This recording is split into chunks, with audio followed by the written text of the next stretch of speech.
sorry. But Yeah, but the question is, could you can't sleep on that kid. That kid can fucking crack. Yeah. When you look at how he knocked Nate Robinson out, that short hand that he threw was very skillful. Real punch. That was a real punch. And it was perfectly placed. And he can hit hard. All 3 punches were the same thing. Mm-hmm. They're a step back, overhand right. Yeah.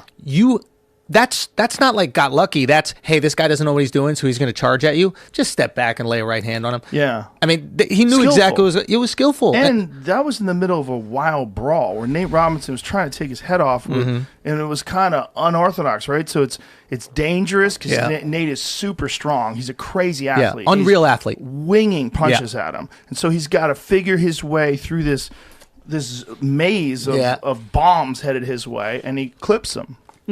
You know, here it is. I think if you look at him, look at him move. Look at how well he moves away. Yeah, this is the beginning of it. He ties up well. Boom. But he's good just at tying up and using defense. And Nate was fucking dangerous, man. Yep. And you saw him try to throw the right there. Yeah. Yeah. He's a skillful boxer, man. Yeah. He really is, like legitimately skillful. There it is.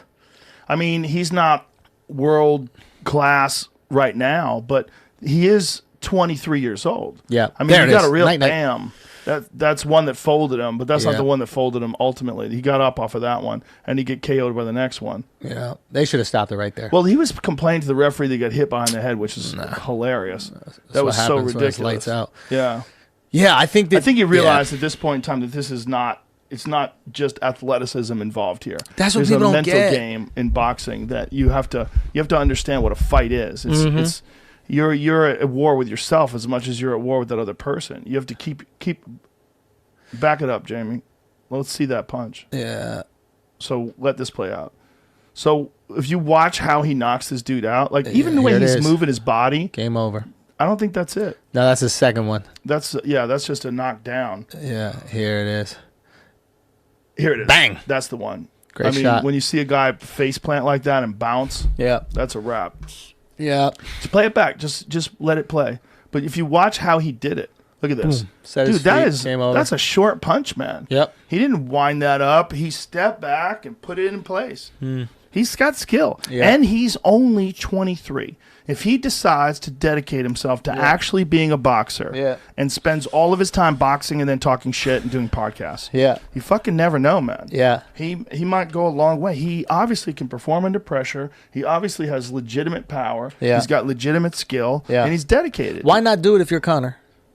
50 million to beat up the guy that talks some shit about your wife? First of all, it was wild what he said about his wife. I didn't see what he said about his wife. He said, you didn't see this video? No. Oh my God, bro. I don't need to see that. We don't need to broadcast that. Okay, fine. But everybody's seen it, by the way. He just called his wife a 4.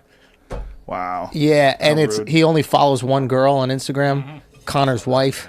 Oh my God. Yeah, he knows how to play the trolling game. Yeah, it's a one That's person. hilarious. So it's hilarious. Like he's a wild boy, but he understands what he's doing. Yeah. Just the other day, that's what Conor does.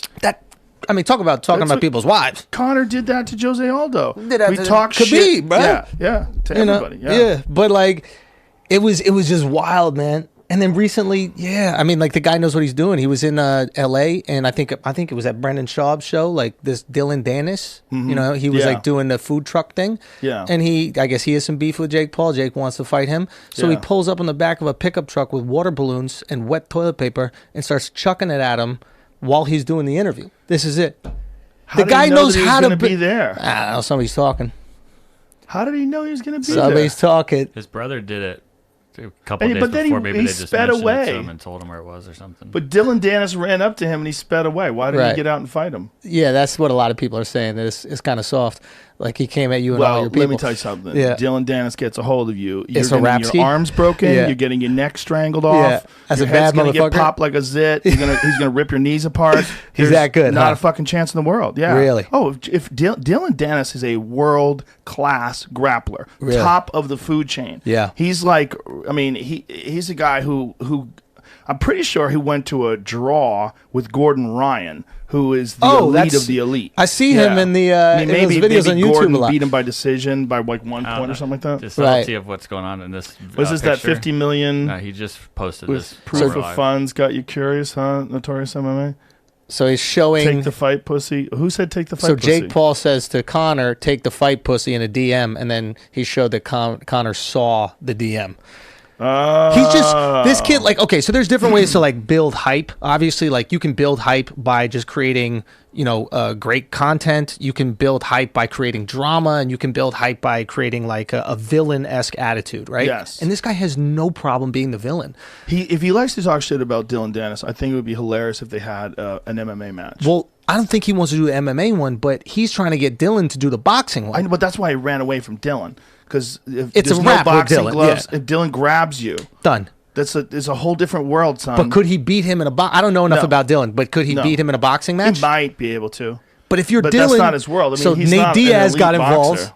Oh God! I would love to see Nate fight him. Free. You spoil fuck. You can't really fight dumb shit. You're gonna end up with your ass whooped for real somewhere talking like that. Tell me you don't want to see this fight, dude. It feels like the '90s with rap beef. It's West Coast, East Coast. Like they're really doing hilarious. it. But tell me you don't want to see Nate and him fight. I do. These guys are trying to make money. Let them make some money. I'm just like, that's how you make money. More? What is this? You said you saw what happened to the other Nate. So the kid knows what he's doing. He knows how to build hype. And he doesn't mind, I guess, being hated. No, he doesn't mind. Which is a valuable asset. He's having fun. Look, and he's very respectful after the fight's over. Like with Nate Roberts, he was very respectful. Yeah. He was. I think he is playing the character. I mean, we've seen, Conor do it. We've seen Floyd do it. We've seen guys like really lean into it to hype the fight. Who knows what happens after the fight, but you got to still keep on playing the character. And you can't deny that the motherfuckers that understand how to troll or garner interest are the guys who are going to make the most money. 100%. Like, you see the guy, I keep on telling Izzy, I'm like, bro, I mean, Darren Till's got to get some wins, but like a fight between you and Darren, the lead up on social media is going to be the most fun. Yeah. Nonstop back and forth. They're making memes Izzy's of each moved other. Up to light heavyweight. He's